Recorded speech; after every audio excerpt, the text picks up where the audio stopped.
And welcome back to Locked On the Line. I make sure if you haven't already, you've hit that like button and you've hit that subscribe button. And if you're not subscribed, why not? Already in less than a year, Locked On the Line is the second biggest YouTube channel based on Illinois sports out there. And of course, on the audio side, I'm forever going to be grateful for you guys.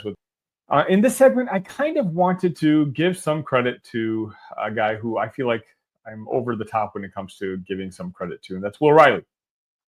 Will is a kid who I talked about a couple months ago, and my everydayers in here will confirm for me that even though his scoring hadn't really returned to the expectations that we wanted to, and his shots weren't falling, I started hinting towards my second watches, right? And so some of you guys know that basically I watch the game live and I do the post-game press conference or the post-game session that we all have together. And then the very next morning, I rewatch the game.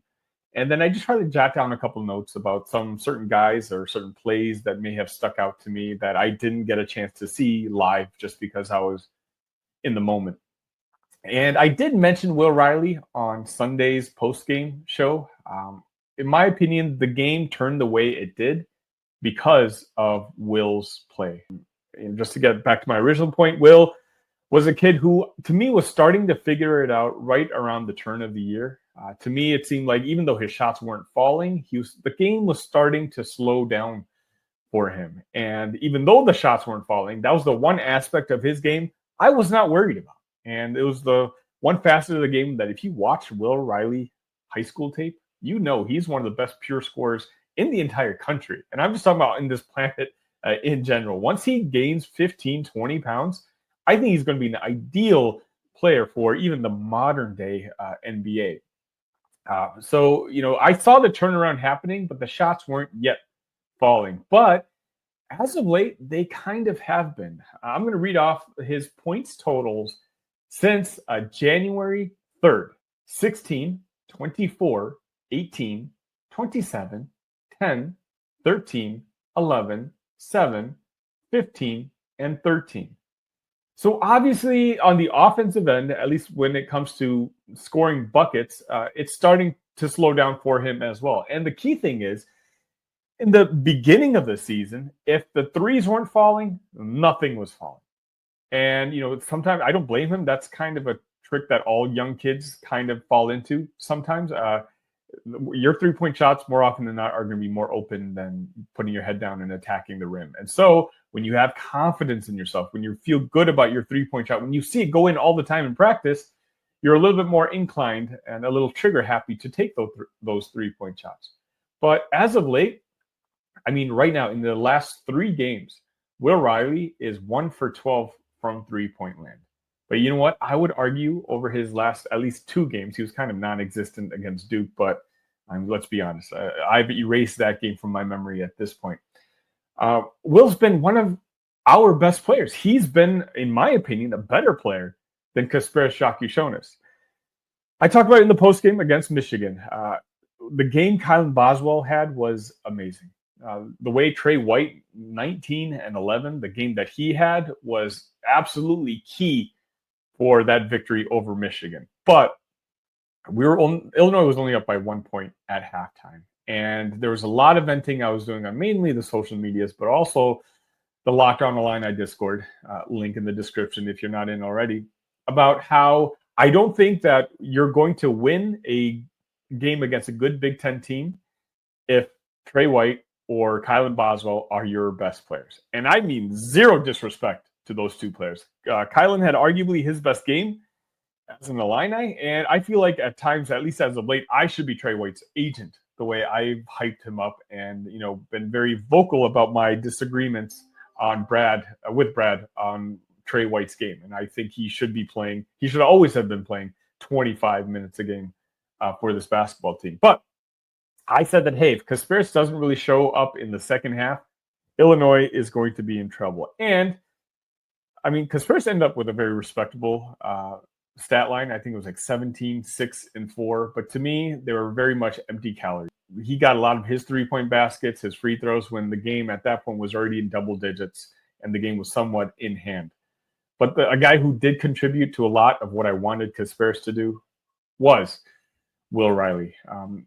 He just has the length and playmaking abilities that not a lot of other college basketball teams can really play against. And Will, more credit to him. Again, he no longer relies on the three-point shot. Again, 0 for 4 against Michigan. But what does he do? He puts his head down and he attacks the rim. And I talk about this all the time. I don't know how many players get a less favorable whistles than Will. I don't know if it's because he is so skinny and scrawny that the referees don't give him the benefit of the doubt when it comes to, getting contact, but there's certainly contact almost every single time he attacks the rim. But he's not getting the foul calls. Sometimes it goes in, sometimes it doesn't, but he keeps doing it. And, it's that aggressiveness that I think kind of led to the charge that Illinois made in that second half, where Illinois scored 62 points in the second half against Michigan. And it's not even just Will Riley's scoring or his aggressive nature.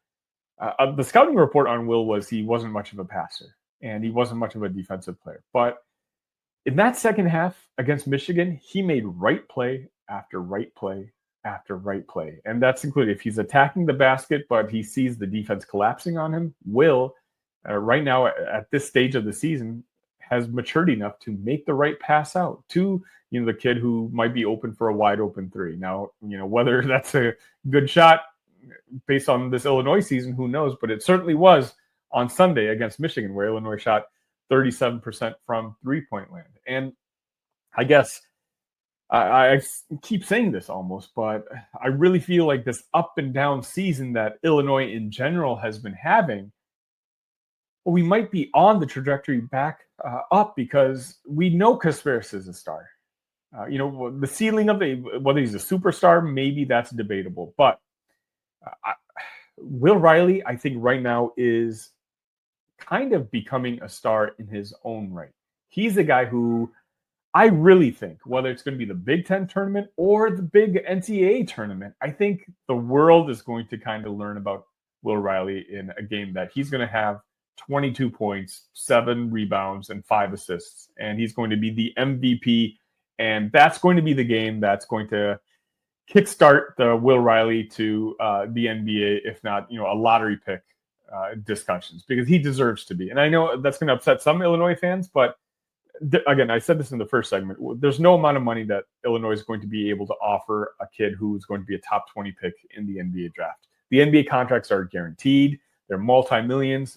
Illinois is not going to be able to come up with a lump sum that's going to equal in 1 year what this guy would be guaranteed to make in multiple seasons at the NBA level. But for me, with the modern day of college basketball, that doesn't worry me anymore, right? Like, if we can develop Will Riley into a star where he's able to shine when the spotlight is on him and be noticed by all the nation in a big stage, you know what that does? That makes the next guy, that makes the Dame Sarr, the Costanza, like the other guys who we are recruiting to replace the Kasparis Jonases, to replace the Will Rileys, confident to know that if they decide to come to Champaign, that we can do for them what we've already done for Will and what we've already done for Kasparis. So I know I feel like I do a video on Will Riley once or twice a month. And so I was hesitant on whether I wanted to do another one. But again, after watching the viewing of this Michigan game one more time, I gave a lot of love, and all of it deserved, to Colin Boswell, to Ben Hummerkaus, to Trey White after the game on Michigan. And I did mention Will Riley a couple of times, but I really think that we all need to be paying attention to just how much he's been elevating his game seemingly every week since the end of 2024. And he's honestly one of the big reasons that I'm unwavered in my confidence on what this team can do in March. This sounds silly, and a hand up, I'm acknowledging this sounds silly, but I still think Illinois, more than any other team in the Big Ten Conference, has the highest ceiling and really the only real potential to make a run at the national championship. There's maybe a couple teams that might have a chance at a Final Four, but I think now in modern day basketball, you need NBA players to win the big title. Okay. And when it comes to the Big Ten Conference, there's a lot of teams with really good, freshmen or really good basketball veteran teams, but there's just not a lot of teams that have two players that could be potential lottery picks. And in fact, Illinois and Rutgers is the other one, but Rutgers obviously doesn't have the supporting cast that Will Riley and Kasparis Jonas have here at Illinois. And they don't have Mr. March himself, Brad Underwood, who I think I saw a stat is something like the third or fourth winningest coach in all of college basketball in the month of March in the last 5 or 6 years. So, hopefully Will can continue on this trajectory. And if he does, I'm telling you guys, if the supporting cast continues to play the way they've been playing and we can get good Kasparis again, this team can not only make it to the Sweet 16, which is my only expectation this year,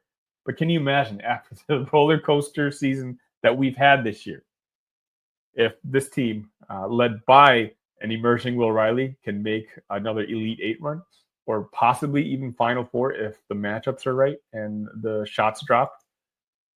It's a fun time to be in Illini. Thank you for watching that clip from one of our recent shows. If you liked what you saw, go ahead and watch the full episode. It should be right here on this channel. Better yet, if you are a fan of the Illini, make sure you're subscribed to Locked On Illini. I produce content for you daily. That's right, every single day, right here on Locked On Illini. Tell your friends, and I'll see you next time.